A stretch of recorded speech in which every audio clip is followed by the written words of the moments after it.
Olá, senhores, olá, senhoritas, eu espero que estejam todos bem.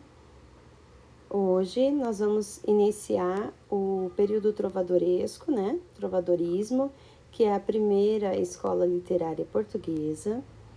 E nós vemos aqui, nesse primeiro slide, que é um período que se inicia em 1189, com a Cantiga da Ribeirinha, do Paio Soares de Taveirós, e vai até 1434, quando o Fernão Lopes é nomeado cronista-mor da Torre do Tombo. Então, é um período bastante longo. O que é que estava acontecendo nesse período? Pessoal, é o período em que ocorrem as invasões bárbaras, porque ocorre a queda do Império Romano do Ocidente, e aí, para se proteger, as pessoas começam a se fechar, né, em cidades fortificadas, que são chamadas de feudos. E o que acontece? Isso dura do século V ao século XV, que é o período que a gente também chama de Idade Média. A maior parte desses senhores de terra, né, desses senhores feudais, ou eram membros da igreja ou eram membros da nobreza. E eles passam a ter sob sua proteção diversas pessoas que não tinham condição de viver fora por causa das invasões, e essas pessoas passam a trabalhar para eles. São os vassalos, tá? Esses serviçais são os vassalos, e aí se estabelece a relação de suzerania e vassalagem, que vai ser uma relação que se estende aí por um bom tempo. E nesse período, pessoal, nós também temos o que a gente chama de teocentrismo. Predomina essa maneira de pensar. Na visão teocêntrica, tudo acontece por vontade de Deus, tudo acontece porque Deus quis assim. E nesse período também começa a ter uma sombrinha de ciência. O que acontece? Ptolomeu, ele observava bastante, né, os astros, e ele formula a teoria geocêntrica. Segundo ele, a Terra era o centro do sistema solar e o Sol e os outros planetas orbitavam em volta. Bom, o que acontece também? Nós temos nesse período a formação do Estado português, assim como a gente conhece, né? Portugal se forma nesse período, século XII, né? Mais ou menos, 1295, por volta dessa época. E como Portugal e Espanha tinham uma proximidade muito grande, durante muito tempo os reinos eram praticamente um só, o que acontece o português que a gente vai estudar nesses textos lembra muito o espanhol, principalmente porque havia aquela região da Galícia, que era muito próxima de Portugal, e o português dali é mais parecido com o espanhol do que com o português que a gente conhece. Por isso a gente vai chamar esse tipo de idioma de galego-português, tá? Então, as cantigas são escritas em galego-português.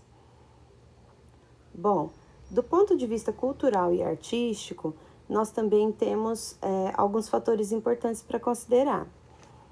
Na arquitetura, aí mais ou menos do século V ao século XI, por causa dessas invasões bárbaras, os prédios são geralmente prédios baixos, com paredes muito grossas e maciças. Por quê? Porque era para evitar as invasões, né? E dar uma certa proteção para as pessoas. E do ponto de vista arquitetônico, a gente tinha a predominância do arco romano, que é esse arco aqui, olha, em volta das portas, das janelas, formando esse semicírculo aqui. É o que a gente chama de arco românico. Então, esse estilo de prédio mais baixo, com esse arco e paredes grossas, é o que a gente chama de estilo românico. Aconteceu na Baixa Idade Média, do século V ao século XI. Já no período posterior, que é a Alta Idade Média, a gente vai ter o que a gente chama de estilo gótico. Aí a gente já vai ter torres altas apontando para os céus, e o arco que predomina é o arco gótico, que é esse arco com um biquinho aqui na parte de cima, perceberam? Ó, as portas, as janelas, todas têm esse arco gótico. Nesse estilo também de construção, a gente vai ter muitas rosáceas, que são essas janelas arredondadas aqui, e muitos vitrais também nas janelas, multicoloridos, porque eles possibilitavam entrar uma maior quantidade de luz, porque visto que as construções eram muito altas, precisava entrar luz, né? Então, esse é o estilo gótico. Percebam que é um estilo que está de acordo com a época, porque as torres altas apontando para o céu se voltavam para essa visão teocêntrica de que tudo vinha de cima, né? Tudo apontava para uma ordem superior, tudo apontava para o céu, ok? Agora, uma outra arte que se desenvolveu nesse período foi a pintura e também a tapeçaria. Na parte da pintura, nós vamos ter geralmente figuras mais magras, esguias, né? As pessoas são muitas vezes descritas com roupas, assim, cores mais escuras. E a gente tem o plano bidimensional. Ainda não se tem a noção de perspectiva. Por quê? Isso só vem um pouquinho mais para frente. Quando as personagens deveriam ficar em evidência, elas eram vistas um pouquinho maiores do que as outras coisas. Então, era o que eles faziam para destacar uma personagem. Aqui a gente tem um exemplo, né? O casal Arnolfini do Jan van Eyck. E interessante notar que a tapeçaria, nesse período, também se desenvolve bastante. Por quê, pessoal? Porque era uma época em que as pessoas moravam em castelos, não havia conforto térmico, né, naquelas construções, porque eram feitas de pedra, não havia aquecedor, então uma forma de deixar o ambiente um pouco mais quente, um pouco mais aconchegante, era o uso da tapeçaria. Então, é uma arte que se desenvolve muito também nessa época. As iluminuras também fizeram parte desse período. O que é que nós temos? Nós temos as principais iluminuras, né, que a gente vai ver aqui, são as do livro de horas do Duque de Berry. O Duque de Berry, ele encomenda dos irmãos Limburg, que eram artistas muito famosos, né, encomenda deles um livro de horas, que era um livro que mostrava a passagem das estações e tinha várias coisas que eram do dia a dia, né, na época medieval. Essas iluminuras, elas iam geralmente adornar as beiradas, as margens dos livros. Aquelas letras iniciais que a gente chama de capitulares, também eram todas trabalhadas. Então, era um trabalho muito artístico. Aqui no livro de horas, as iluminuras que a gente traz mostram justamente para cada mês do ano as principais atividades da época, né? Então, por exemplo, aqui em janeiro, como eles não comemoravam o Natal, né? Naquela época, eles tinham uma festa chamada Etrene, que vinha de um costume romano em que o patrão dava algum presente, alguma coisa para os seus clientes, para os seus empregados, tá? Era essa festa chamada Etrene, que vem de estreia, né? Deu origem à estreia no latim, no nosso idioma. Aqui em fevereiro, nós temos já, como era inverno, pessoas aqui, as que podiam se esquentando aqui no fogo, né, na lareira. As que não podiam estavam ali trabalhando, olha, um aqui cortando lenha, o outro aqui levando animal para feira, certo?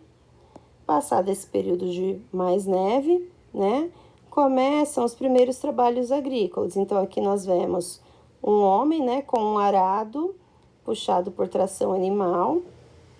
Aqui no fundo, o castelo de Lusignan, que era um dos preferidos do Duque de Berry. Aliás, ele tinha vários castelos, né, o Duque. Nem era rico, gente, esse Duque. Aqui, em abril, começa a primavera. Então, os jovens aqui aproveitam a temperatura mais amena, mais agradável, para fazer a sua festa de noivado. Percebam que era uma coisa mais simples no campo, mas aqui são nobres, né? Percebam as vestimentas aqui, muito trabalhadas. Depois vocês podem aproximar o slide para ver os detalhes aqui, olha.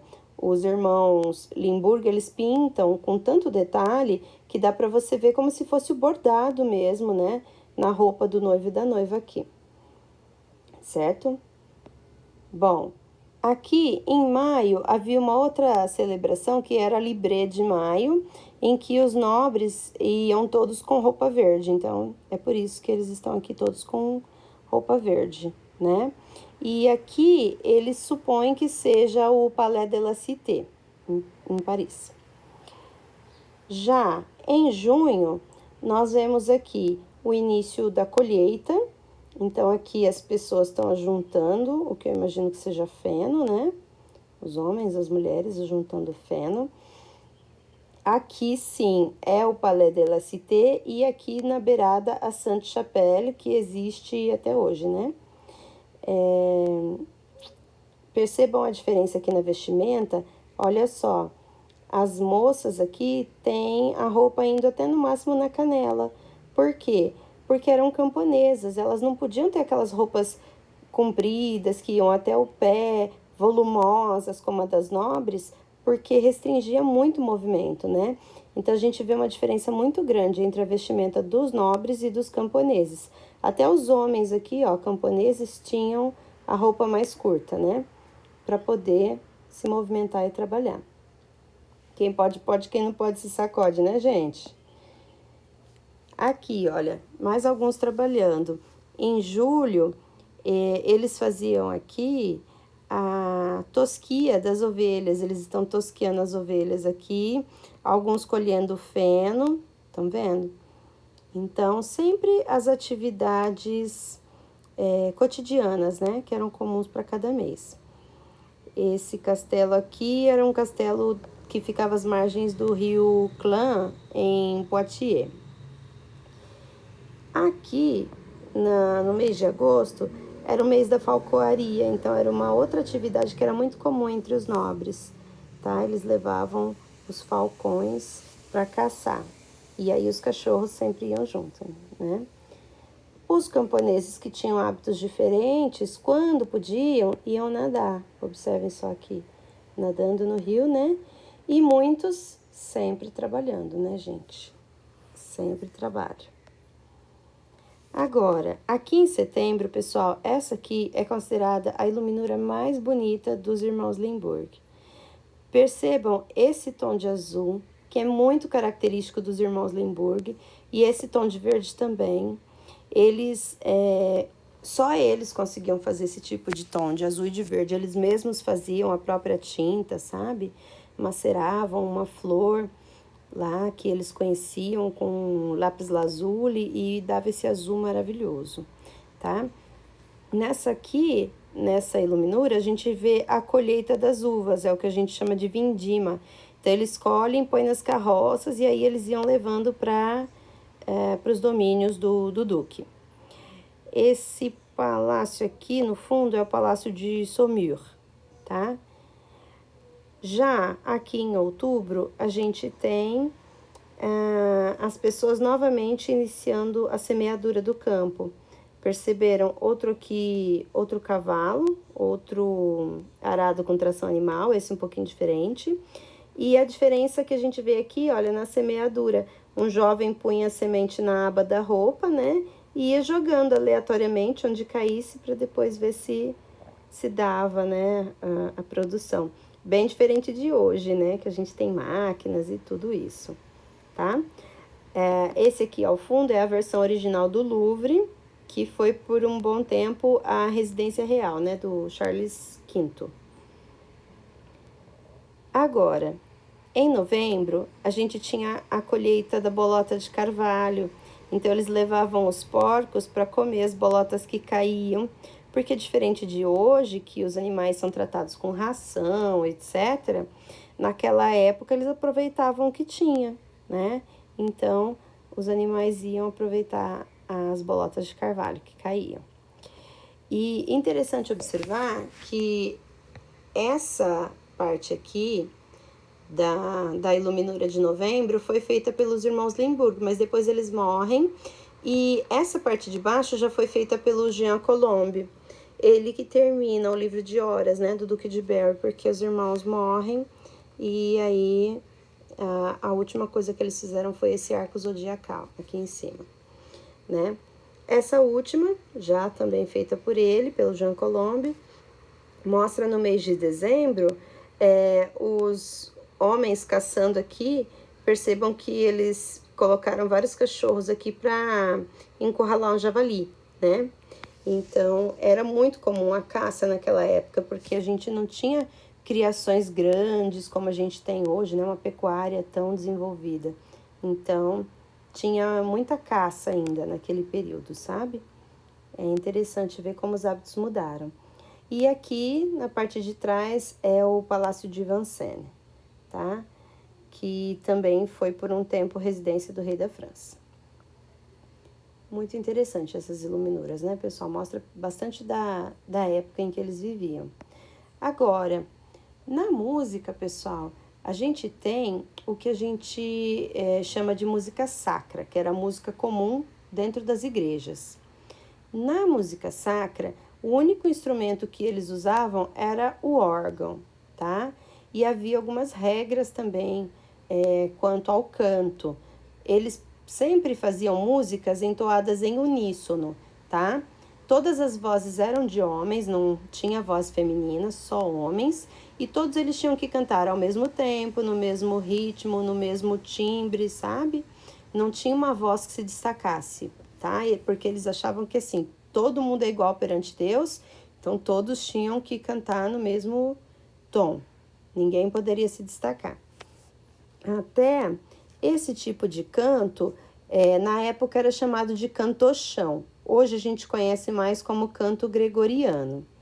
O grupo Vangelis, eles até fizeram um filme que se chama 1492, A Conquista do Paraíso, esse que está aqui embaixo, e nele eles gravam a trilha sonora com o canto gregoriano.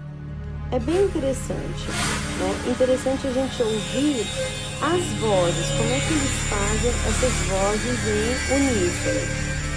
Então, todas as vozes, todos os músicos, no mesmo timbre, no mesmo ritmo, é bem interessante. Se vocês puderem, por favor,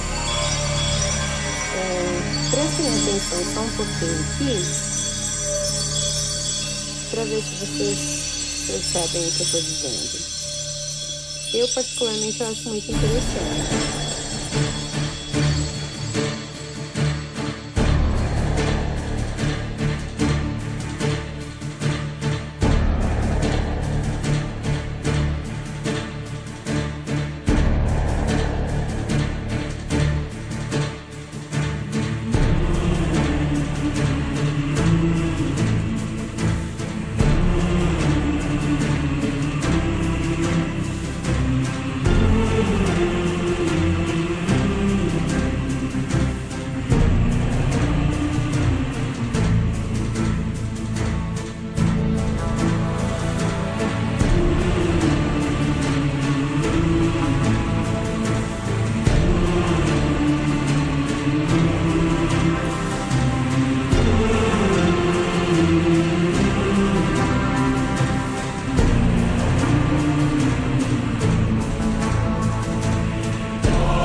Bom, para quem gosta, pessoal, é um filme que vale bem a pena assistir, viu?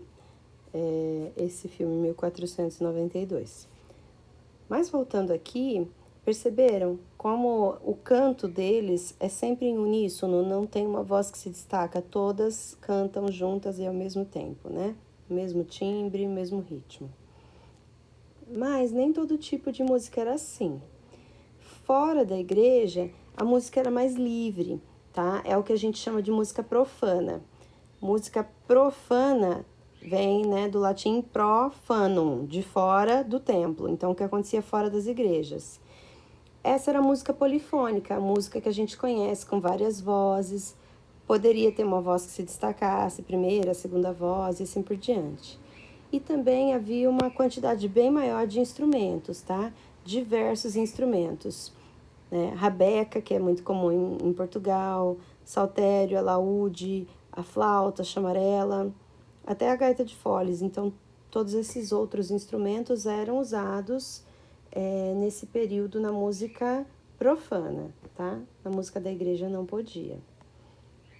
Agora, quem são os principais autores que a gente tem nesse período? Primeiramente, nós temos aqui o Dom Diniz. Dom Diniz era rei de Portugal, esse aqui, né, ao lado.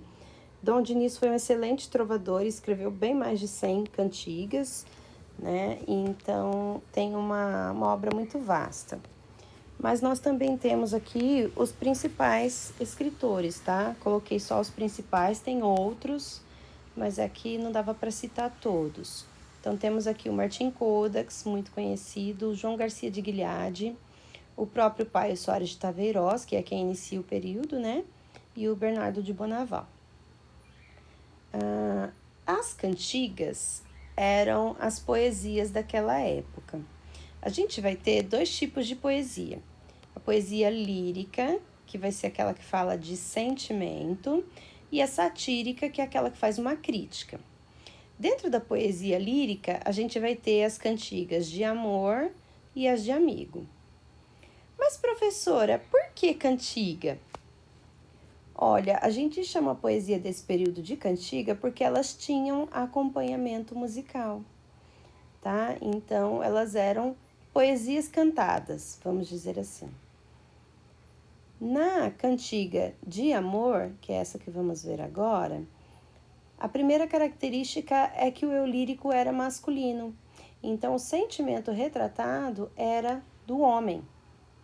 Então, o homem falava dos seus sentimentos. O que acontecia? Geralmente, esse homem se apaixonava por uma mulher que para ele era inatingível. Por quê? Ou ela era casada, ou ela era de uma classe social superior a dele, o que se constituía num grande problema naquela época, né, pessoal? Não podia mesmo. Então, por causa disso, não há correspondência amorosa. O amor não é correspondido. E com isso, o homem sofre a coita de amor. Coita vem de coitado, né? Coitado é aquele que sofre. A coita de amor, então, é o sofrimento amoroso, tá? Esse homem sofre por amor porque ele sabe que esse amor não é correspondido, não vai ser correspondido, mas ainda assim, ele presta à mulher a sua vassalagem amorosa, tá? Ele se coloca como servo da mulher, ou como eu digo, escravo do amor da mulher.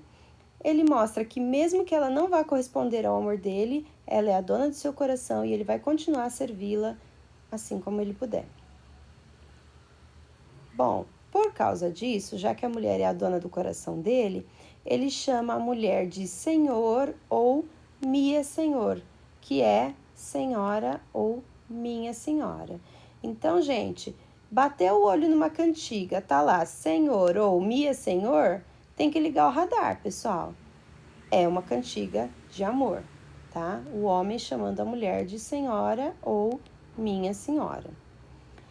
E esse amor tinha que ser um amor discreto, é o que a gente chama de amor cortês. O homem, ele tinha o desejo pela mulher, ele a amava, só que ele não podia realizar aquele amor, então ele tinha que se contentar com a realização espiritual desse amor. Simplesmente sentir que a ama, simplesmente poder vê-la de vez em quando, talvez numa determinada situação falar com ela, tá? Mas ele não podia realizar esse amor.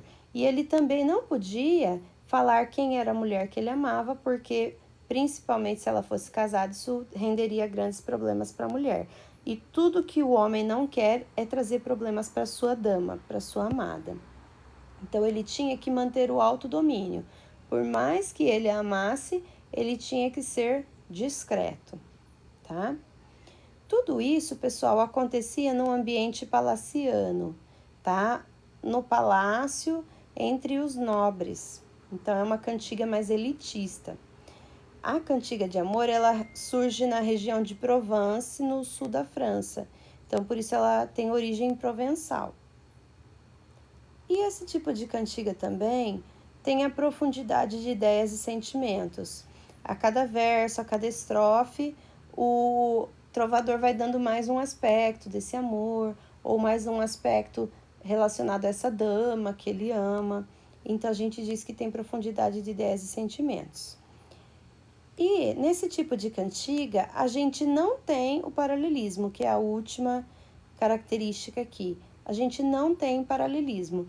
A gente vai ver o paralelismo na sequência na cantiga de amigo. Mas, para a gente entender um pouquinho melhor a cantiga de amor, observem só aqui, por favor, um exemplo. Temos uma cantiga aqui do Bernardo de Bonaval, muito interessante. Ele diz: a dona que eu amo e tenho por senhor, a mostrade-me, ai Deus, se vos em prazer for, senão, dade-me a morte. A que tenho eu por lume desses olhos meus, e por quem choram sempre, a mostrade-me, ai Deus, senão, dade-me a morte. Esta que melhor fizestes parecer de quantas sei, ai Deus, fazede-me a ver, senão, dade-me a morte. Ai Deus, que me a fizeste mais que a minha amar, mostrade-me o possa com ela falar, senão, dade-me a morte. Então aqui, pessoal, observem que ele vem falando com Deus, né? Ele diz, olha, a dona, aquela que é a dona do meu coração, a mulher que eu amo e eu tenho como minha senhora, por favor, mostre-a para mim, Deus. Se vos am prazer for aqui, se for da sua vontade. Se não, me dá a morte. Eu prefiro a morte. Aí ele continua dizendo na segunda estrofe: aquela que eu tenho como a luz dos meus olhos. Ela é a luz dos meus olhos, é o que faz meus olhos brilharem. Ela é por quem os meus olhos choram sempre. Mostre-a para mim, ai Deus. Se não, me dá a morte. Eu prefiro a morte. Aquela que o Senhor fez melhor parecer de todas as que eu conheço. De todas as que ele conhece, aquela é a mais bonita aos seus olhos. Por favor, me faça vê-la, ó Deus. Se não, dá a morte. Ai, Deus, o Senhor me fez amá-la mais do que a mim. Então, por favor, me mostre onde eu posso com ela falar. Se não, me dá a morte. Gente, essa cantiga, ela traduz muito bem o espírito, né, dessa cantiga de amor. O homem que ama uma mulher, que ele sabe que não pode ser dele, um amor que não é correspondido e ele sofre, né? A gente tem a coita de amor aqui muito clara. Ele sofre e chega quase a pedir a morte, se não puder pelo menos ver a mulher, pelo menos falar com ela de vez em quando, certo? Agora, nas cantigas de amigo, a gente já tem um ritmo bem diferente, um espírito mais tranquilo, mais brando. Por quê? Nas cantigas de amigo, o eu lírico é feminino. Então, o sentimento retratado aqui é o da mulher. Então, naquela época, a maioria das mulheres não sabia escrever. Mas mesmo que a mulher não soubesse, o trovador, o homem, escrevia a cantiga retratando os sentimentos dessa mulher aqui. O que geralmente acontecia com essa mulher? Ela reclamava da ausência do amado. Ele estava distante, ou porque foi para a guerra, ou porque ele partiu rumo a alguma navegação, foi para caçada, alguma coisa assim, né? Então a mulher reclamava. Geralmente ela reclamava para a mãe, para uma amiga ou para algum elemento da natureza, tá? É o mais comum. E esse homem a quem ela amava tanto, ele é chamado de amigo. Por isso que ela leva o nome de cantiga de amigo, porque o homem amado é chamado de amigo. Então, amigo aqui, pessoal, pode ser amado, namorado, tá? É tudo sinônimo. E diferente da cantiga de amor, na cantiga de amigo a gente tem correspondência amorosa. Então, ela ama o rapaz e o rapaz também a ama. Então, é um amor mais natural, mais espontâneo, sem aquela dor toda, sem aquele sofrimento. Também nessa cantiga, a gente tem o predomínio da musicalidade. Como os versos têm uma certa semelhança, então a musicalidade é maior. Só que por causa dessa semelhança também, como a mesma informação se repete ao longo da cantiga, a gente diz que a gente tem superficialidade de ideias e sentimentos, tá? O sentimento não se aprofunda tanto, ok? E a gente tem uma coisa que a gente chama de paralelismo, ou paralelismo, né, de par de estrofes, e o leixa-prem, que é o deixa e retoma, deixa e prende, né? Quando eu falo de uma informação no verso e no outro eu retomo, ok? Essas cantigas já não aconteciam entre os nobres, pessoal. O ambiente aqui é popular, seja ele ambiente rural ou urbano, tá? Geralmente mais comum entre os camponeses, entre as pessoas mais simples. E essa cantiga é de origem ibérica, ela surge aqui na região onde ficavam Portugal e Espanha, ok? Agora vamos à prática, né? Aqui na sequência nós temos uma cantiga do Martin Codax. Nessa cantiga, o Martin Codax diz para nós: Ai Deus, se sabe ora meu amigo, como eu sem eira estou em Vigo e vou namorada. Ai Deus, se sabe ora meu amado, como eu em Vigo sem eira manho e vou namorada. Como eu sem eira estou em Vigo e no lhes gardas não hei comigo e vou namorada. Como eu sem eira em Vigo manho e no lhes gardas migo não trago e vou namorada. E no lhes gardas não hei comigo, erga meus olhos que choram migo e vou namorada. E no lhes gardas migo não trago, erga meus olhos que choram ambos e vou namorada. Então, pessoal, aqui nós temos o sentimento retratado, que é o da mulher. A mulher está falando não com a mãe nem com uma amiga, que aqui ela se dirige diretamente a Deus. E ela fala para Deus: Ai, Deus, você sabe notícia do meu amigo? Porque eu estou sozinha, andando sem destino em Vigo. E eu estou apaixonada. Ai, Deus, você sabe notícia do meu amado? Porque eu estou andando sem destino em Vigo e eu estou apaixonada. Como eu, solitária, andando, estou em Vigo e nenhum pertence eu trago comigo. Eu estou apaixonada. Como eu, solitária, em Vigo ando e nenhum pertence comigo eu trago, e eu vou apaixonada. E nenhum pertence eu trago comigo, ergo meus olhos que choram comigo, eu estou apaixonada. Nenhum pertence comigo eu trago, ergo meus olhos que choram ambos, eu estou apaixonada.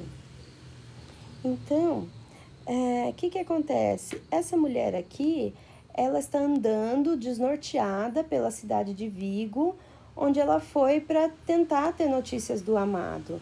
Só que, pelo visto, ela não conseguiu saber notícias dele. E ela começa a andar pela cidade desesperada, né? Ela achou que ia ser rápido, não levou nenhum pertence, não levou roupa, nada consigo. E aí ela começa a contar para nós a situação em que ela se encontra sem saber notícias do amado, certo? Bom, aqui nós temos uma coisa que a gente chama de paralelismo de par de estrofes. Percebam que aqui, olha, a primeira e a segunda estrofes, elas são muito parecidas. O mesmo acontece aqui com a terceira e a quarta, estão vendo? Ó, os versos são praticamente iguais. E a mesma coisa aqui com a quinta e a sexta. Então, é o que a gente chama de paralelismo de par de estrofes. Cada duas estrofes tem uma semelhança muito grande, né, de estrutura. E a gente tem esse paralelismo, a gente coloca, né, uma sequência que a gente chama de leixa-prem também, deixa e retoma. Você fala de um verso e aí você o retoma na outra estrofe, só que um pouquinho diferente. Então, a gente vai colocar as letrinhas para cada verso, ó. Ai, Deus, sabe ora, meu amigo? Como é o primeiro, a gente vai sempre colocar A. Como eu sem eira estou em Vigo, é diferente, então vai ser B. E esse aqui que se repete sempre igual vai ser o refrão. Então, a gente tem A, B, refrão. Aí, na sequência, segunda estrofe. Ai, Deus, sabe ora, meu amado. A única palavra que mudou do A aqui é o amado. Então, a gente vai dizer que ele é o A, linha, porque ele é o A um pouquinho diferente. A mesma coisa aqui com o B, tá vendo, ó? Ele só inverteu a ordem, né? Como eu sem eira estou em Vigo, como eu em Vigo sem eira manho. Então, vai ser o B, linha. E aqui, novamente, o refrão. Como eu sem eira estou em Vigo, esse aqui já apareceu, é igualzinho ao B. Então, B de novo. Enule as gardas não hei comigo, não apareceu ainda. Então, esse vai ser o C. E aqui, de novo, o refrão. Como eu sem eira em Vigo manho, é o B'. E aqui, enule as gardas migo não trago, vai ser o C um pouquinho diferente, vai ser o C'. E aqui, novamente, refrão. Enule as gardas não hei comigo, é o C, já apareceu. Então, C.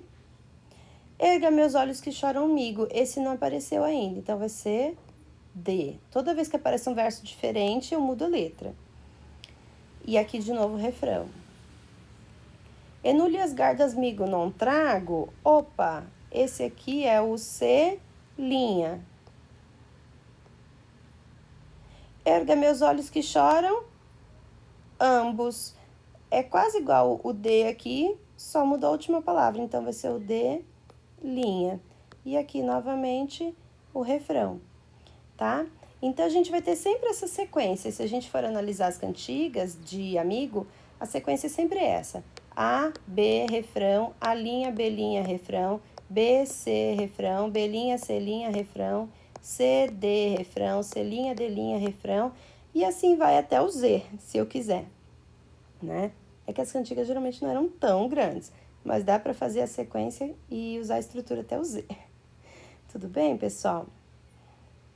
Aqui tem mais uma outra, eu não vou analisar com vocês, porque senão a aula vai ficar muito grande, mas depois vocês podem dar uma olhadinha. Aqui, na sequência, nós temos a cantiga que a gente chama de cantiga satírica. As satíricas tinham como objetivo sempre fazer uma crítica a alguém, tá? Só que essa crítica podia ser feita de duas maneiras. A primeira forma era a cantiga de escárnio. Então, o objetivo era, vamos dizer assim, tirar um sarrinho, sabe, da pessoa. Só que essa crítica, pessoal, é uma crítica mais discreta, tá? É uma crítica velada, uma crítica indireta. Então, não se menciona o nome da pessoa que está sendo criticada, mas dá indícios de quem ela é, tá? Para poder dar uma irritadinha, senão não tinha graça. Só que aí se a pessoa vier falar assim, você falou de mim, a pessoa vai falar, imagina, não citei seu nome aí, imagina, não falei de você não, tá? Então, uma crítica velada, indireta, deixa, assim, indícios de quem é a pessoa, mas não cita o nome. E, para fazer isso, eles usam uma linguagem muito irônica, tá? A ironia é muito comum na cantiga de escárnio. A linguagem é trabalhada porque aí eles usam a ambiguidade e usam muito os trocadilhos, tá? Para fazer a gente rir um pouco, vamos dizer assim, da pessoa que está sendo criticada, certo? Aqui nós temos um exemplo, ó. Uma cantiga aqui do João Garcia de Guilhade. Nessa cantiga ele diz: ai, dona feia, foste vos queixar que vos nunca louvei meu trobar, mas ora quero fazer um cantar em que vos loarei todavia. E vedes como vos quero loar, dona feia, velha e sandia. Ai, dona feia, se Deus me pardon, pois havedes a tão Ai, dona feia, se Deus me pardon, pois havedes a tão gran coração, que vos eu loe. A nesta razão, vos quero já loar todavia, e vedes qual será a loação, dona feia, velha e sandia. Dona feia, nunca vos eu loei, em meu trobar, pero muito trovei. Mas, ora, já um bom cantar farei, em que vos loarei todavia, e direi-vos como vos loarei, dona feia, velha e sandia. Então, olha só, pessoal, aqui ele começa a falar mal de uma mulher, ele chama essa mulher de dona feia, então ele não menciona o nome, diz que é uma mulher feia, e diz, olha, você foi se queixar que eu nunca te louvei, nunca te elogiei nas minhas trovas, nas minhas cantigas. Mas agora eu quero fazer um cantar, eu vou fazer uma cantiga em que eu te louvarei ou eu te elogiarei toda a vida. Veja como eu quero te elogiar. Dona feia, velha e sandia. Sandia vem de sandice, é a mesma coisa que louca, né? Então ele a chama dona feia, velha e louca. Ai, dona feia, que Deus me perdoe por ter um tão grande coração. Então, é preciso que eu te louve, que eu te elogie. E por essa razão, eu quero fazer um loar, um elogio, em que eu te elogiarei toda a vida. E veja qual será a loação, qual será o elogio. Dona feia, velha e louca. Ah, dona feia, eu nunca te elogiei no meu trovar, nas minhas trovas. Pero muito trovei, mas eu já cantei muito. E agora, já um bom cantar eu farei. Vou fazer uma boa cantiga para você, em que eu te elogiarei toda a vida. E direi como eu te elogiarei, dona feia, velha e louca. Então, às vezes a gente dá até uma enroladinha aqui, né, pessoal, no galego português, mas ele mostra como ele fala dessa mulher que foi se queixar porque ele nunca tinha feito uma cantiga para ela. E aí, como ele não gostava da mulher, ele falou, ah, você foi reclamar? Então, peraí que eu vou fazer uma cantiga para você e vai ser agora. E aí ele faz a cantiga para chamar a mulher de feia, velha e louca, né? Porém, se ela fosse lá reclamar novamente, ele diria, mas eu não falei de você, não. Tava falando de uma mulher feia, não tava falando de você, não. Então, essa é a cantiga de escárnio, né? A gente não tem como nem reclamar da pessoa que tá fazendo a cantiga. Agora, na cantiga de maldizer, aí a coisa fica feia, hein, gente? Porque aí o objetivo é falar mal mesmo. Então, aqui, nesse tipo de cantiga, ele faz uma crítica direta e virulenta, uma crítica, assim, muito feroz mesmo. Deixa claro o nome da pessoa que está sendo criticada e fala com muita clareza quem ela é. Então, o objetivo é ofender, zombar daquela pessoa. Geralmente, nessa época, eles falavam coisas que manchavam a honra da pessoa, sabe? Então, era uma crítica bem violenta. E a linguagem usada para isso era uma linguagem mais agressiva, mais rude. às vezes usando palavras obscenas ou de baixo calão, dependendo do trovador, às vezes até fazendo uso de palavrões. Para os nossos padrões morais hoje, talvez não sejam tão agressivas, mas para os padrões morais da época, eram e muito. Observem só um exemplo aqui dessa cantiga do Fernão Velho. Ele fala de uma mulher chamada Maria Pérez Balteira. Então, ele dá aqui nome e sobrenome da pessoa, deixa muito claro quem ela é. Ele diz: Maria Pérez se manifestou no outro dia, cá por muito pecador se sentiu, e logo a nosso Senhor prometeu, pelo mal em que andou, que tivesse um clérigo a seu poder, pelos pecados que lhe faz fazer o demo com que se ela sempre andou. Manifestou-se, cá diz que se achou pecador muito, e porém rogador, foi logo a Deus, cá teve por melhor, de guardar a el, cal que aguardou. E mentre viva, diz que quer ter um clérigo com que se defender possa do demo, que sempre guardou. E pois que bem os seus pecados catou, dessa morte houve ela gran pavor, e de esmonar houve ela gran sabor. E logo então um clérigo filhou, e deu-lhe cama em que sol jazer.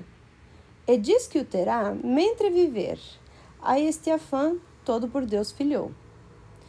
E depois que se este preito começou, entre eles ambos houve grande amor.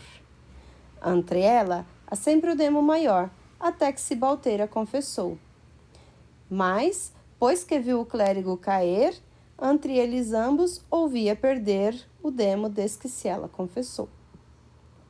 Então, aqui ele fala uma coisa que para a época era uma coisa assim muito grave.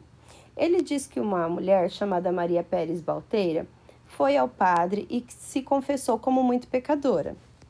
Ela diz que orava muito para Deus porque o demo, o diabo, a fazia pecar, né? Então que ela tinha muitos pecados e que por causa disso ela queria ter um clérigo em seu poder, queria ter um padre sempre perto dela para poder se defender das armadilhas do demo que sempre andava atrás dela, né? Provavelmente ela tinha algum desejo muito forte, alguma coisa assim, e ela se sentia pecadora. Então ela se manifestou, ela contou isso, porque se sentiu muito pecadora e rogou a Deus para ter um padre para ajudá-la, porque ela achava melhor que o padre guardasse a ela, tomasse conta dela, do que aquele que a guardava até então, que era o diabo. E aí ela diz, e enquanto viver, em mentre viva, enquanto ela estiver viva, ela diz que quer ter um clérigo com que ela se defender possa do demo, que ficava atrás dela, né? Ela quer um padre para ajudá-la, para ela não cair mais em pecado. E aí, depois que ela falou dos seus pecados, ela tinha muito medo de morrer pecadora, né? E aí, o que ela fez? Ela achou um clérigo, um padre, e deu-lhe cama em que sol jazer. Aqui, sol jazer é dormir só, uma caminha de solteiro. Provavelmente ela tinha um quarto, alguma coisa lá no fundo da casa dela, e ela passou a, vamos dizer assim, providenciar todas as coisas que o padre precisava em sentido financeiro, né? Financiou lá o padre para que ele pudesse ser padre e ela se sentia mais protegida. Só que aqui essa palavra filhou é no sentido de tomar como filho, cuidar como filho, mas também filiar pode ser agarrar, tomar para si.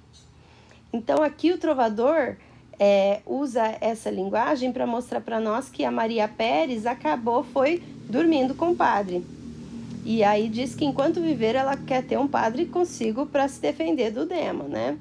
Então aí ele já mostra um outro sentido da coisa, né? Que ela não tinha jeito mesmo. E aí, depois que esse preito começou, depois que essa situação começou, entre eles ambos houve grande amor, eles se apaixonaram, né? Porque havia com a Maria Pérez Balteira sempre o demo maior, então a tentação era sempre maior. Até que a Maria Pérez Balteira se confessou, ela foi lá e falou que agora, para variar, ela estava dormindo com o padre.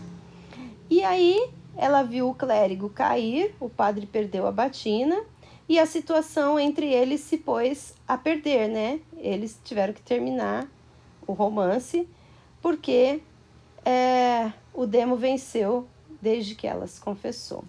Então, mais uma vez, ela foi tentada, né? Entre aspas, pelo diabo. Ela foi vencida pelos seus próprios desejos, né? O que para uma mulher naquela época, em que a virgindade era uma coisa muito importante e tal, né? Era um escândalo. Então, percebam que aí ele deu nome e sobrenome da mulher. Era uma crítica feroz e virulenta para aquela época. Tudo bem, pessoal? Eu espero que todos tenham compreendido o espírito trovadoresco, né? A linguagem ainda é um pouquinho desafiadora para nós, mas devagarzinho a gente vai se acostumando com ela. Se vocês tiverem dúvida, vocês podem me chamar no meu WhatsApp, podem chamar na minha classe virtual, podem deixar comentários. Se gostaram, deixa um like também, para eu saber que vocês gostaram, ok? E eu espero vocês na próxima.